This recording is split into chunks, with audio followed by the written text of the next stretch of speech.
वज़ीर-ए-आज़म शहबाज शरीफ 2 रोज़ा दौरे पर आज अज़रबैजान जाएंगे। वज़ीर-ए-आज़म शहबाज शरीफ दौरे के दौरान इक़्तिसादी ताउन तंज़ीम के 17वें सरबराह इजलास में 3 और 4 जुलाई को शिरकत करेंगे।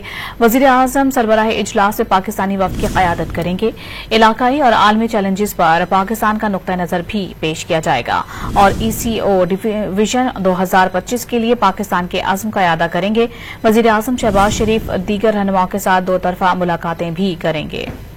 वज़ीर-ए-आज़म शहबाज शरीफ 2 रोज़ा दौरे पर आज अज़रबैजान जाएंगे। वज़ीर-ए-आज़म शहबाज शरीफ दौरे के दौरान इक़्तिसादी ताउन तंज़ीम के 17वें सरबराह इजलास में 3 और 4 जुलाई को शिरकत करेंगे। वज़ीर-ए-आज़म सरबराह इजलास में पाकिस्तानी वफ़द की क़यादत करेंगे। इलाकाई और आलमी चैलेंजेस पर पाकिस्तान का नुक्ता नज़र भी पेश किया जाएगा और ECO विजन 2025 के लिए पाकिस्तान के अज़्म का इआदा करेंगे। वज़ीर-ए-आज़म शहबाज शरीफ दीगर रहनुमाओं के साथ 2 तरफ़ा मुलाकातें भी करेंगे।